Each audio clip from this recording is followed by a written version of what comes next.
I have gone down to the, on Wednesday, went down to the diocesan office and met with the Archdeacon Bazan. Many of you may know him. He's been there. Archdeacon Bazan talked about what our response needed to be and what the best thing that we could do.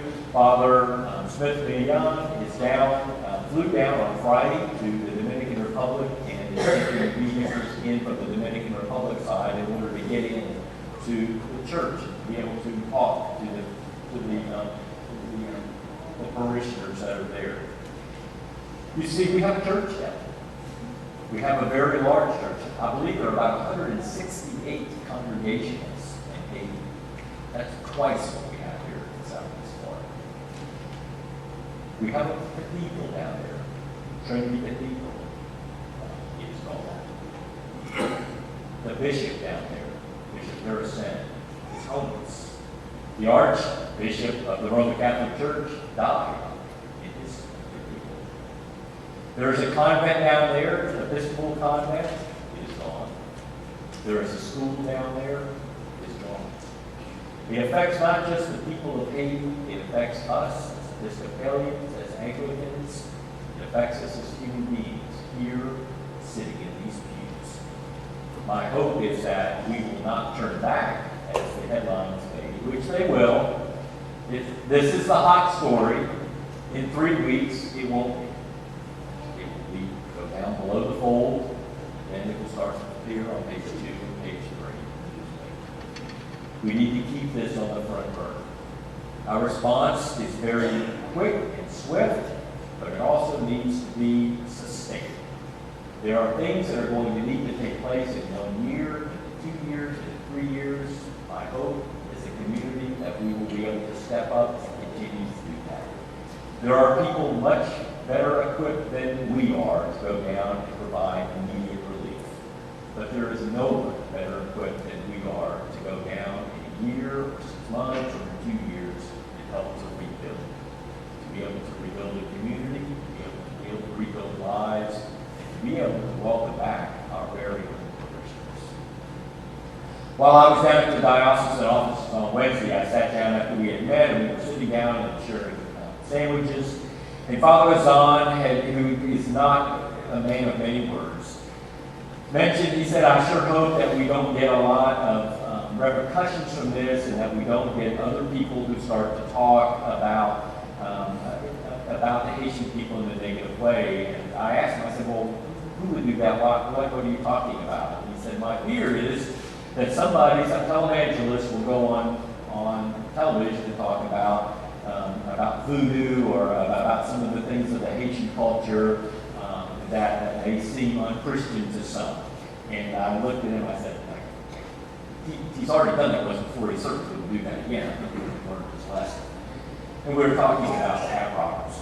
And we continue to go on and finish our lunch. And I get home that afternoon and see the news clip on CNN and went on YouTube and pulled it up. And we have a person who calls himself Reverend, who gets on his television, national, worldwide television program and says that the people of Haiti had this coming, that God had done this to them. This is, go to YouTube, type in Pat Robertson Haiti, it'll come right up. That God had done this to them because they had made a pact with the devil. And then he tells the person that's standing right next to him, this is a true story. And the person shaking their head, it said they made a pact with the devil, and this is the retribution that God has imposed upon the people of Haiti because of this. Somebody that would say something like that. I got the opportunity to go on television on Friday morning and pick a fight with Pat Robertson and invite him here anytime he wants to come. Those kind of comments are unchristian. Unchristian to say the least. But that is the kind of attitude that prevails outside of our own community. Those are not the kind of things that are coming within Southeast Florida. Those are the kind of things that are coming from people who do not get it. They don't get Haiti, and they don't get what being a Christian is all about. It's all a business and it's a game. Human lives are not about a game. We we have people who are suffering, we have parishioners who are suffering, and we need to do something about it.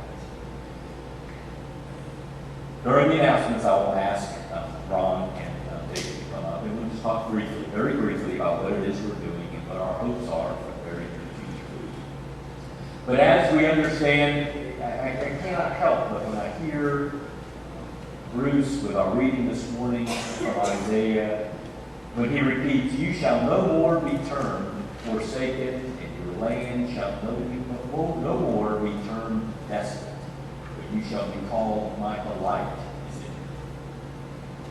How we can have a reading like that and people think that they are cursed by God is beyond my comprehension. What I am asking each and one of us, every one of us to do, is to allow, just like the water was turned into wine, allow this incident to turn your hearts permanently towards helping one another, towards recognizing that we are all in this together. We have Haitian parishioners here. We have friends and neighbors and family members who are trapped over in Haiti. We need to do what we can to help them. Some of it will be immediate, some of it will be long term. My hope is that we will be able to do something on a continuing basis. It is time to rebuild. It is time to stop turning people away from the shores of this country. It is time to go back to their country to help them rebuild.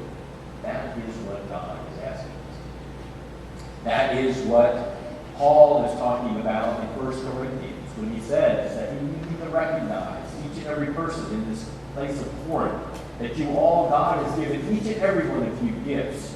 And he lists all these different gifts, whether it be prophecy or teaching or healing. We all have been given gifts. We need to spend time allowing ourselves to sit with God and ask God to help us discern what our gifts are. What is God calling us to do? God is not calling us all to do the same thing. We do not all need to participate in one particular project. But God is calling each and every one of us to exercise the gifts that God has given us. I truly believe that in our response, in our working with and through this crisis, that we will also recognize one other gift that is not mentioned in this list. We will recognize the gift that God will lay before us, and that gift is a gift